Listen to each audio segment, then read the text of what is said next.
Terinspirasi oleh pembunuh berantai yang mereka kagumi, dua sahabat asal Rusia ini mulai melakukan pembunuhan mereka sendiri.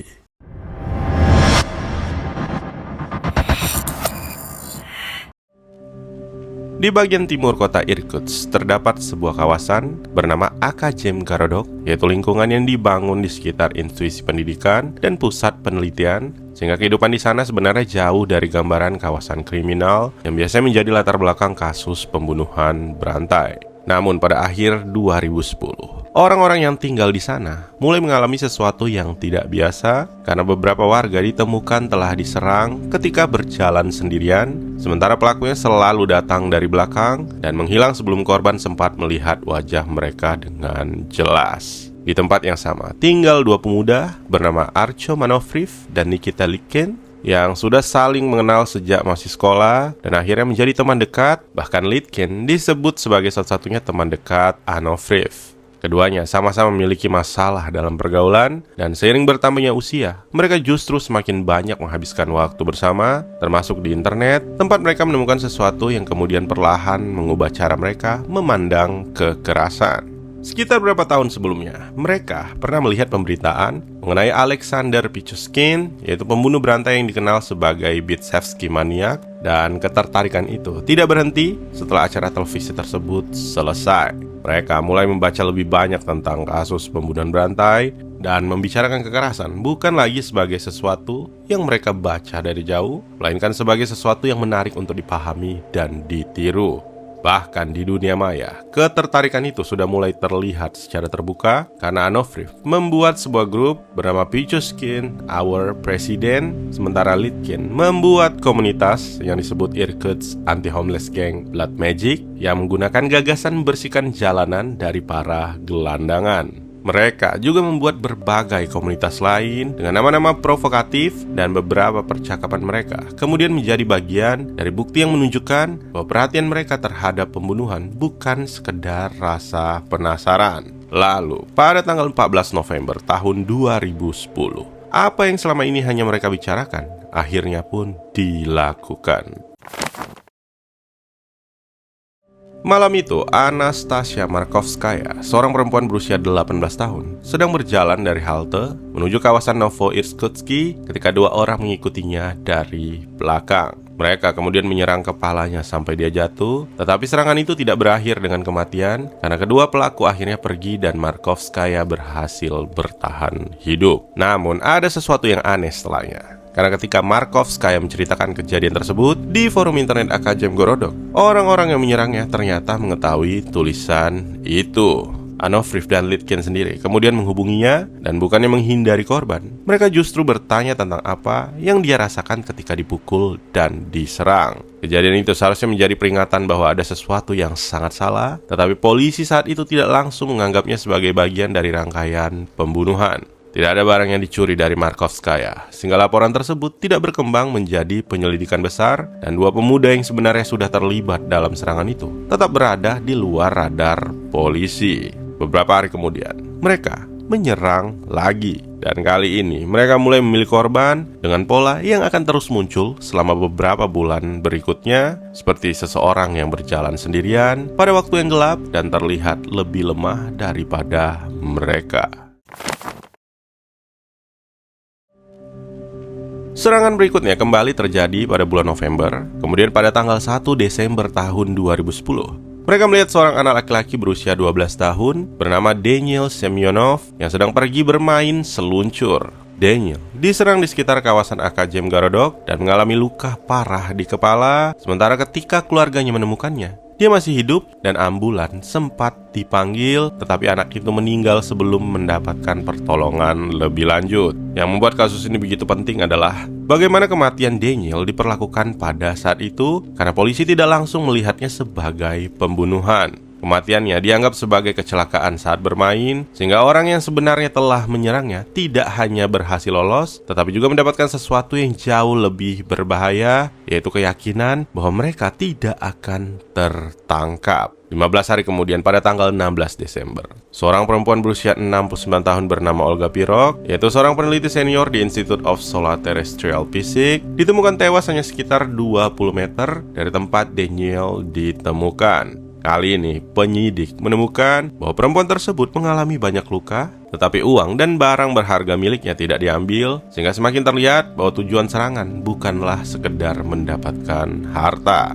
Bagi warga AKJM Garodok, dua kematian itu belum langsung terlihat sebagai bagian dari satu rangkaian, tetapi bagi Anofriv dan Litkin, batas antara mencoba dan membunuh sudah hilang. Mereka terus keluar mencari orang-orang yang sendirian, dan ketika melihat seseorang yang dianggap lebih lemah, mereka tidak lagi membutuhkan alasan untuk menyerang. Memasuki akhir Desember, serangan mulai menjadi semakin sering, dan beberapa korban berhasil selamat meskipun mengalami luka berat.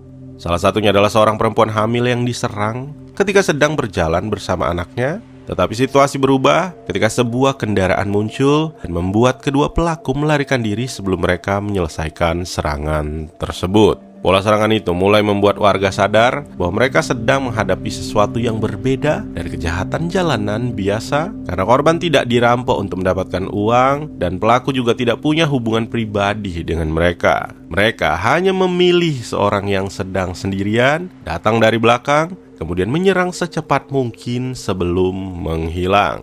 Warga akhirnya mulai melakukan patroli malam, terutama di sekitar area yang dianggap rawan, sementara polisi berusaha menghubungkan laporan-laporan yang sebelumnya berdiri sendiri. Ironisnya, pada saat masyarakat mulai takut keluar rumah, kedua pelaku ini justru semakin nyaman dengan apa yang mereka lakukan.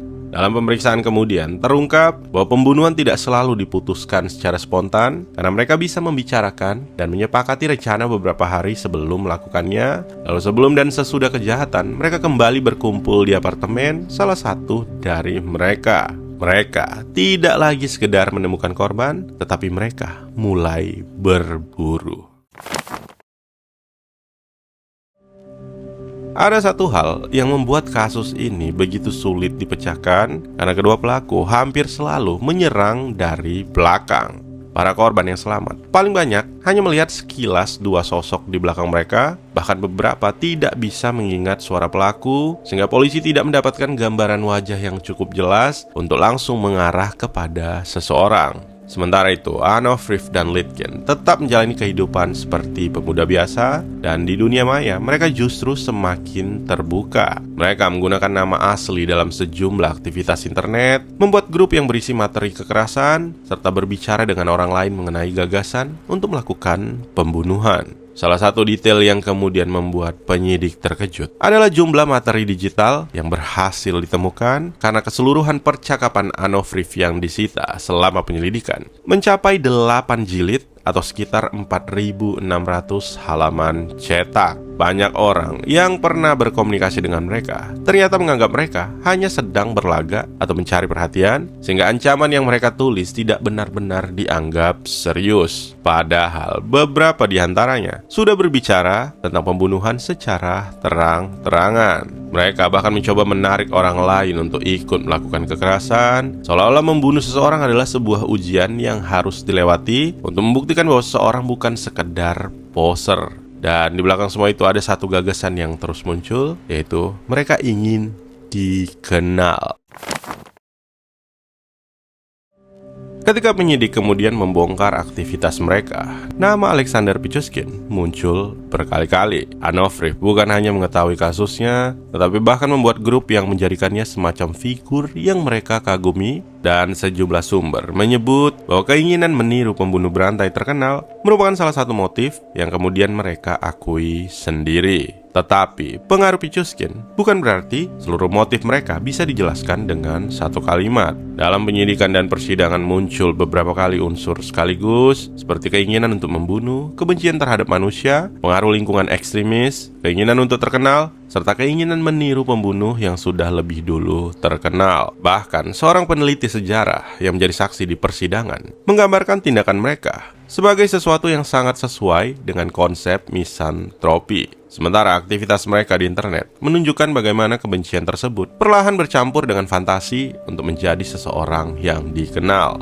Dan ada satu kalimat Litkin yang kemudian memperlihatkan betapa anehnya hubungan kedua pemuda ini dengan pembunuhan, yaitu ketika ditanya mengenai tindakan mereka. Litkin pada dasarnya mengatakan bahwa kalau dia melakukan semua itu sendirian, itu tidak menarik. Dia membutuhkan Onofriv dan Onofriv membutuhkan seseorang yang bersedia ikut bersamanya.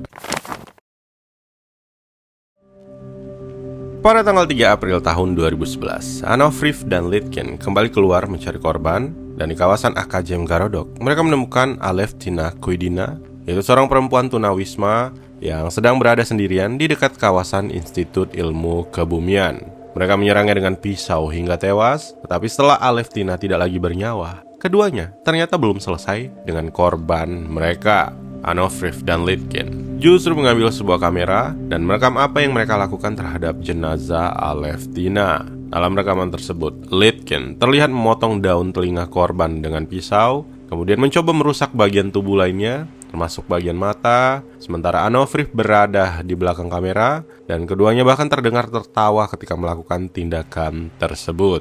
Ketika upaya mereka terhadap bagian tubuh lainnya tidak berjalan seperti yang diinginkan, Litkin kemudian menusukkan pisau ke bagian mata korban dan kembali menyerang wajahnya. Yang lebih aneh lagi, mereka kemudian membawa pergi daun telinga yang telah dipotong, lalu membuangnya di depan sekolah nomor 19, yaitu sekolah yang mereka pernah hadiri.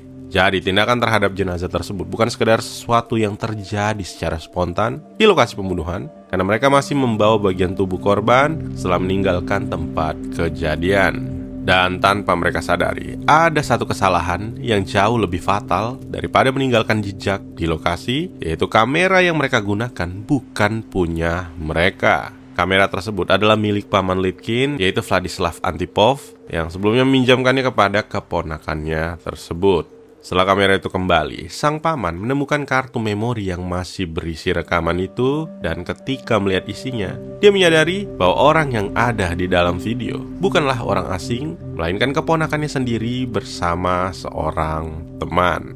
Pada titik itu, keluarga Litkin mulai memahami bahwa foto-foto dan cerita mengenai dua pembunuh yang selama berbulan-bulan membuat Akajem Garodok ketakutan mungkin berhubungan langsung dengan Litkin. Paman yang kemudian membawa kamera tersebut ke polisi, dan rekaman itu memberi penyidik sesuatu yang selama ini tidak mereka miliki, yaitu bukti visual yang menghubungkan dua orang dengan pembunuhan tersebut. Dari rekaman tersebut, polisi mulai mengarahkan penyelidikan kepada Litkin. Kemudian hubungan dekatnya dengan Onofriv membuat nama kedua muncul dengan cepat. Pada tanggal 5 April tahun 2011, polisi akhirnya menangkap keduanya hanya 2 hari setelah pembunuhan Alevtina Kuidina. Litkin tidak melakukan perlawanan besar ketika ditangkap, dan menurut laporan, keluarga bahkan telah membujuknya untuk menyerahkan diri. Setelah dibawa untuk diperiksa, keduanya memberikan keterangan yang membuka kembali seluruh rangkaian serangan yang selama berbulan-bulan membuat Akajem Garodok ketakutan. Pada malam pemeriksaan pertama, keduanya mengakui 5 pembunuhan dan 6 serangan, meskipun kemudian sikap mereka terhadap masing-masing dakwaan berubah. Litkin pada dasarnya menerima sebagian besar tuduhan, sementara Onofriv justru mulai menarik garis antara dirinya dan beberapa pembunuhan yang menurutnya dilakukan oleh Litkin. Penyidik kemudian menghubungkan mereka dengan lebih banyak korban, dan angka akhirnya menjadi 6 orang tewas dengan 9 orang lainnya menjadi korban percobaan pembunuhan.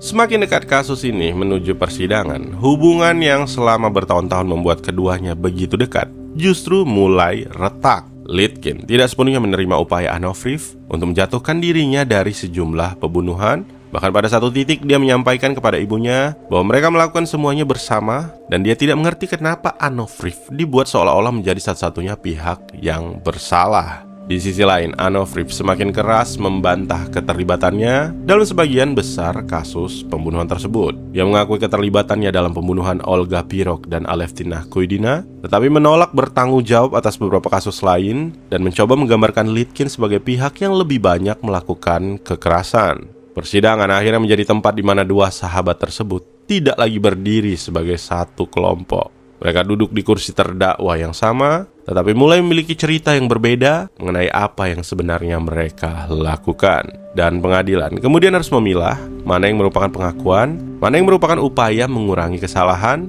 dan mana yang didukung oleh bukti lain.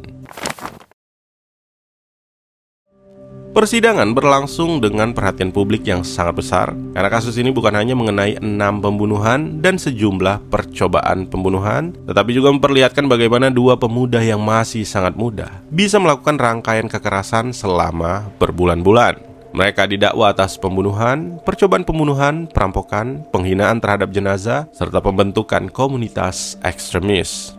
Di ruang sidang, suasananya sendiri sering menjadi berat bagi para saksi dan juga korban yang selamat. Ada saksi yang sampai jatuh pingsan karena kondisi ruang sidang dan tekanan ketika mendengar kembali uraian kasus, sementara para terdakwa sendiri menunjukkan reaksi yang berbeda-beda sepanjang proses tersebut. Pada tanggal 2 April tahun 2013, Pengadilan Regional Irkutsk akhirnya menjatuhkan putusan. Artyom Manofriv dihukum penjara seumur hidup, sementara Nikita Litkin dijatuhi hukuman 24 tahun penjara dengan pertimbangan bahwa Litkin masih di bawah umur ketika melakukan sebagian besar kejahatan. Beberapa bulan kemudian, Mahkamah Agung Rusia mengurangi hukuman Litkin menjadi 20 tahun, sementara hukuman seumur hidup Anofriv tetap dipertahankan. Dengan demikian, dua sahabat yang selama bertahun-tahun hampir selalu bersama akhirnya benar-benar dipisahkan oleh sistem penjara. Tetapi bahkan setelah persidangan selesai, kisah mereka belum benar-benar berakhir.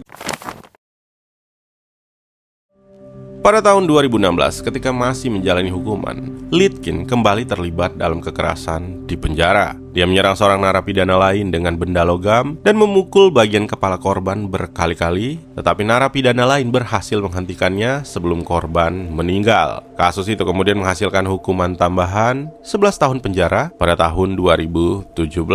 Lalu pada bulan November tahun 2021, setelah bertahun-tahun berada di balik jeruji, Litkin mencoba bunuh diri. Percobaan tersebut terjadi pada tanggal 28 November, di mana dia sempat dibawa ke rumah sakit, tetapi akhirnya meninggal pada tanggal 30 November tahun 2021 dalam usia 28 tahun.